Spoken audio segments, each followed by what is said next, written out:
কালীমূর্তিটি লক্ষ্য করলে আমরা দেখতে পাই কালীমূর্তি কৃষ্ণবর্ণা, ত্রিনয়না, লোল রসনা, নৃমুণ্ড মালিনী, চতুর্ভুজা, খর্গ ও নৃমুণ্ড ধারিণী। তো কালীমূর্তিটি কেন এরকম? কি রহস্য বহন করে? যিনি মা, তার কেন এরকম রূপ? আসুন আমরা আজ কালীমূর্তিটির রহস্য জানি এবং ভিডিওটি সকলের জ্ঞাতার্থে শেষ পর্যন্ত দেখে শেয়ার করে দেবেন। আসুন আমরা কথা না বাড়িয়ে কালীমূর্তিটিকে লক্ষ্য করি এবং এই মূর্তিটির আসল রহস্য উন্মোচন করি। কালীমূর্তিটির নিচে শিব শববৎ অর্থাৎ মৃত মানুষ যেভাবে শুয়ে থাকে ঠিক সেইভাবেই শিব শুয়ে আছেন এবং তার উপরে কালীমূর্তিটি এমনভাবে দেখানো হয়েছে যে সেখানে কালী মা নৃত্য করছেন।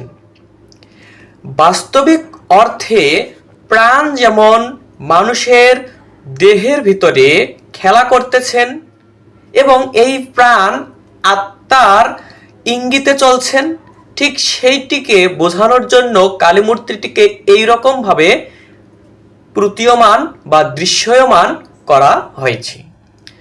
আত্মা সবসময় স্থির থাকেন কিন্তু প্রাণ সবসময় চঞ্চল। ঠিক সেইরূপ শিব স্থির অবস্থায় আছে এবং প্রাণরূপী দেবী কালী চঞ্চল রূপে অবস্থান করছেন শিবের উপরে। আত্মা ছাড়া প্রাণ কখনোই সক্রিয় থাকতে পারে না, কিন্তু প্রাণ সক্রিয় অবস্থায় থাকলেও প্রাণ আত্মার ইশারা ইঙ্গিতেই চলাফেরা করে। মহাপ্রলয়ের পরমাত্মা পরম ব্রহ্মের যে নিষ্ক্রিয় অবস্থা তাই বোঝাবার জন্য বা প্রাণের সাধনা দ্বারা সাধকের ভেতরে যে মহাপ্রলয় অবস্থা সংগঠিত হয়, অর্থাৎ প্রাণ স্থির হইয়া যাওয়াতে প্রাণেতে সমস্ত ইন্দ্রিয়বৃত্তির প্রলয় হইয়া প্রাণ যে নিষ্ক্রিয় পরমাত্মা অবস্থা প্রাপ্ত হন, তাহাই বোঝাবার জন্য শিবকে শবের ন্যায় কল্পনা করে প্রতীয়মান করা হয়েছে। এখানে একটি বিষয় বোঝার জন্য বিশেষ অনুরোধ করছি এবং দৃষ্টি আকর্ষণ করছি। আমাদের সাধনার ক্ষেত্রে যদি আমাদের প্রাণ স্থির করা না হয় তাহলে কখনোই সমাধি অবস্থায় আমরা পৌঁছাতে পারবো না এবং সেই ইহজগতে থেকেই মুক্তি লাভ করতে সক্ষম হব না।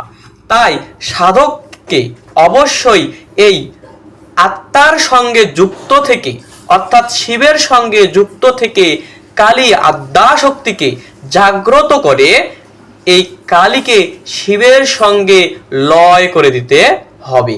তখন এই চঞ্চল কালীরূপ প্রাণ স্থির হয়ে যাবে।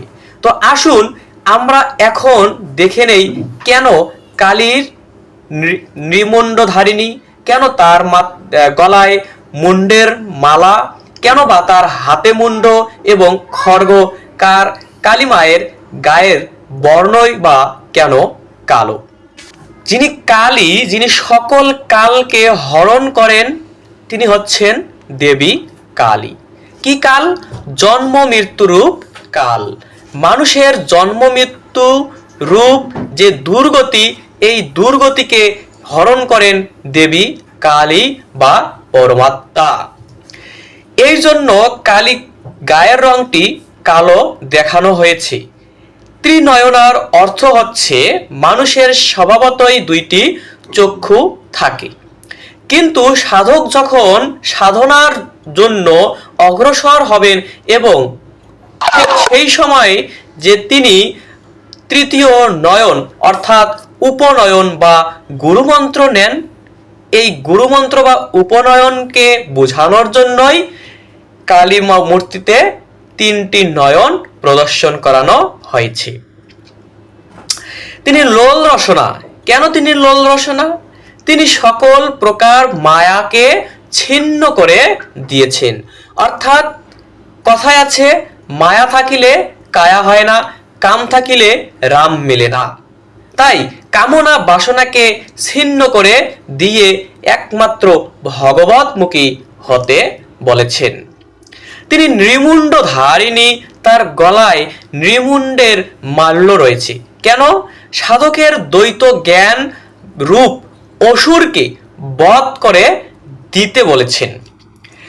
যতক্ষণ পর্যন্ত দ্বৈত জ্ঞান থাকবে ততক্ষণ পর্যন্ত সাধকের সাধনা সিদ্ধি হবে না।